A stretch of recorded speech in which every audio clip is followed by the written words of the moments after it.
Hey, I'm golf broadcaster Matt Adams. The updated and expanded second edition of my book, The Golf Round I'll Never Forget, Golf's Biggest Stars Recall Their Finest Moments, is now available. Readers can expect to march with Arnie's Army at the 1960 U.S. Open, relive Jack Nicklaus's remarkable 1986 Masters win, and be amazed by the Tiger Slam. The Golf Round I'll Never Forget, Golf's Biggest Stars Recall Their Finest Moments. Pick it up where fine books are sold, including BarnesandNoble.com and Amazon.com. This podcast is part of the Sports History Network, your headquarters for the yesteryear of your favorite sport. You can learn more at sportshistorynetwork.com.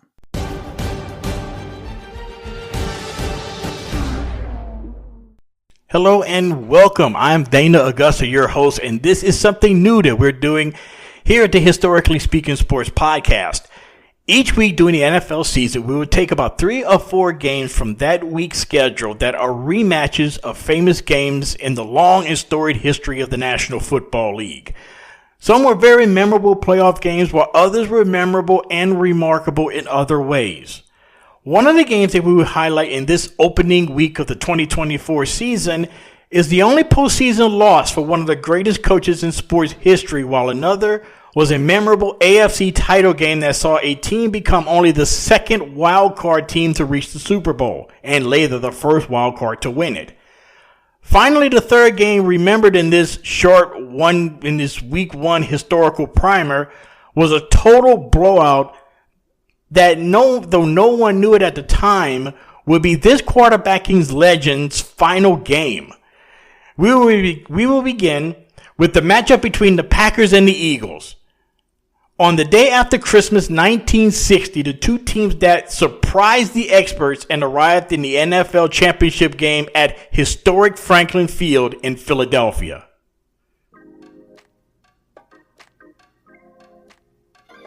The Eagles, coached by Buck Shaw and led on the field by Hall of Fame quarterback Norm Van Brocklin, would take on the Green Bay Packers and head coach Vince Lombardi in his very first NFL championship game. The game taking place on a Monday afternoon because the day before was Christmas Day and the National Football League didn't want to play a championship game on Christmas. The title game featured the Eagles with a 10-2 record and their first NFL title game appearance since winning it all in 1949.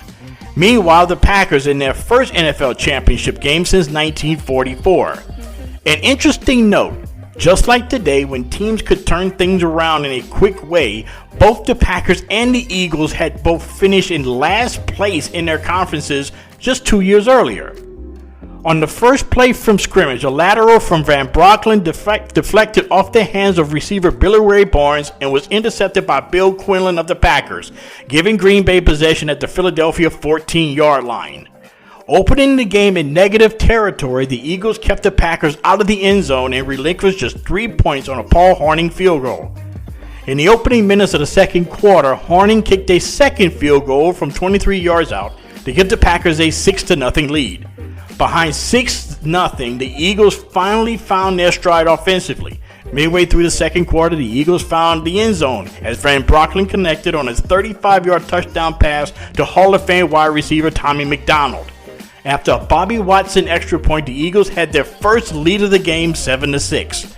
And the Eagles would extend their lead to 10-7 later on after another Watson field goal. In the final minutes of the half, the Packers would drive to the Eagles' 7. But the drive was stalled after Packers quarterback Bart Starr was sacked, pushing the ball back to the 13-yard line. Packer fortunes went from bad to worse as Hornung, who had connected on 2 earlier field goals, missed this one, and the score stayed 10-7 at halftime. In the third quarter, the Packers would drive to the Eagle 34, yet facing fourth down, Lombardi elected to go for it. And not only they failed to convert, Green Bay would lose Hornung for the remainder of the game with a shoulder injury.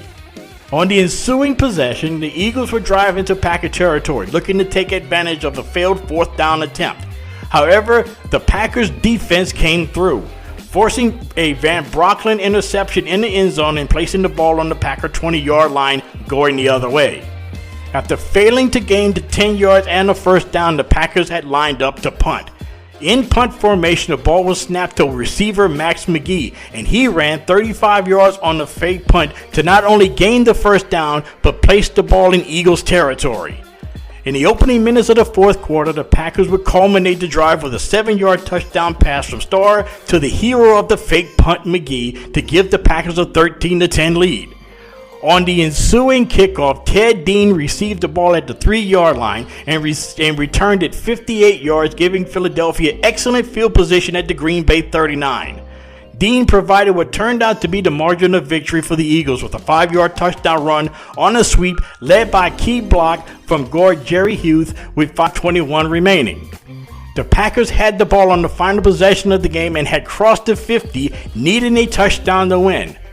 One of the enduring images of this game was the final play when Hall of Fame linebacker and center Chuck Bednarik tackled Jim Taylor after receiving a pass from Starr on the 17-yard line and held him down as the final seconds ticked off of the Franklin Field clock.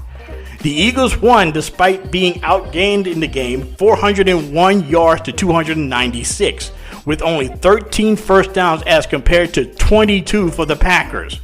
It was the only career playoff loss for the Packers head coach Lombardi, and this was the last Eagles championship for 57 years until Super Bowl 52 in February of 2018.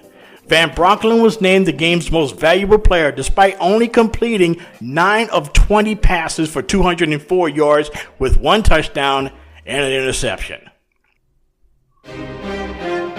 A little over 20 years later, on January 11, 1981, the longtime rivals of the AFC West, the Oakland Raiders, who just 4 seasons earlier had won the Super Bowl, came to San Diego and faced off against the high-flying Chargers at then Jack Murphy Stadium. This was the first and only time that the Chargers have hosted an AFC Championship game, and the only time that the Raiders and Chargers have ever met in the postseason. Now, both teams were coming off dramatic victories from the week before. In the divisional round, the Chargers were behind 14-13 to the Buffalo Bills.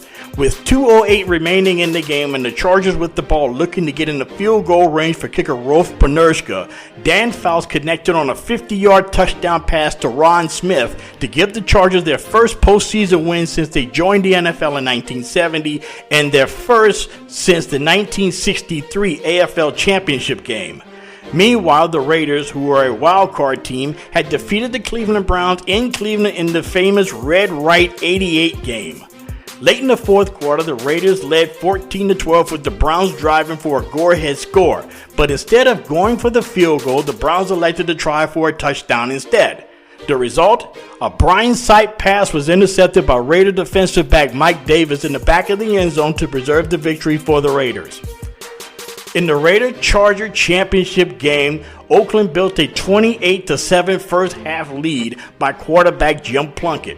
In the first quarter, Plunkett started white hot, going 5 of 6 for 160 yards against the Chargers defense. And Plunkett had a little luck along with it. On the third play of the game, Plunkett threw a pass that bounced off of running back Kenny King and right into the arms of tight end Raymond Chester as he rumbled 65 yards for the first touchdown of the game. The Chargers would tie the game at 7-7 when Chargers responded with a Fouts to Charlie Joyner 48-yard touchdown strike. Then the Raiders exploded with 21 unanswered points. The Chargers would begin to cut into the Raiders' lead late in the second quarter when Fouts found Joyner for a 7-yard touchdown with a little over a minute before halftime, making the score 28-14. In the third quarter, the Chargers began to cut further into the Raider lead. A Panerska field goal and a Chuck Muncie 6-yard touchdown run cut the Raider lead to 28-24. But the Raiders responded with a 27-yard field goal by Chris Barr to make the score 31-24. Oakland added another Barr field goal to make the score 34-24 at the beginning of the fourth quarter. Later in the period, after a Chargers 72-yard drive, Panerska would add another field goal, but the Chargers would not get any closer, losing to the Raiders 34-27. Plunkett finished the game completing 14 of 18 passes for 261 yards and 2 touchdowns, while Dan Fouts threw for 336 yards and 2 scores, but was intercepted twice. Joyner caught 6 passes for 130 yards and 2 touchdowns. In this brief episode, we talked about Norm Van Brocklin and Bart Starr and Jim Plunkett and Dan Fouts, all Hall of Fame quarterbacks. Now it's time to talk about another, Dan Marino. Heading into the 1999 NFL playoffs, the Miami Dolphins finished third in the AFC with a 9-7 record coached by Jimmy Johnson. The Miami Dolphins had started strong in the 99 season with a 71 record, but in the second half of the year, the Dolphins went 2-6 down the stretch. And during the season, Marino had suffered an injury in October and was replaced by Damon Huard. The Dolphins had limped into the playoff but had upset the Seattle Seahawks 20-17 in Seattle in the wildcard playoffs. The next week, the Dolphins would travel to northern Florida to face the Jacksonville Jaguars, which at that year was the number 1 seed in the AFC. This would be the first ever postseason meeting between the Dolphins and the Jaguars. On Saturday, January 15, 2000, Jacksonville shredded the Dolphins with 520 yards of offense in the Jaguars' 62-7 demolition at Alltel Stadium. Jacksonville running back Fred Taylor rushed for 135 yards and a touchdown on 18 carries just in the first half. Jacksonville scored 38 points in the first 18 minutes of the game, with 24 coming in the first quarter alone. Dan Marino struggled mightily in this game, getting his first pass of the game intercepted by Aaron Beasley. The Dolphins would finally get on the board late in the first half when Dan Marino connected with Oronde Gaston on a 20-yard touchdown, which would be Marino's 420th and final touchdown pass of his career. In the third quarter, with the game hopelessly out of reach for the Dolphins, Marino was benched for Damon Huard. The Jaguars' 62-7 win is the most lopsided postseason contest in NFL history since the Chicago Bears defeated the Washington Redskins 73-0 in the 1940 NFL title game. Shortly after the game, Marino announced his retirement. As for the Jags, they would lose the AFC Championship game the following week to the Tennessee Titans.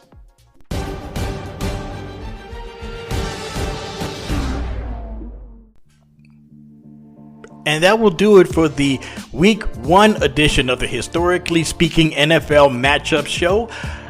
We will try to come out with these mini episodes every week during the NFL regular season, highlighting great and memorable games from the long history of the National Football League.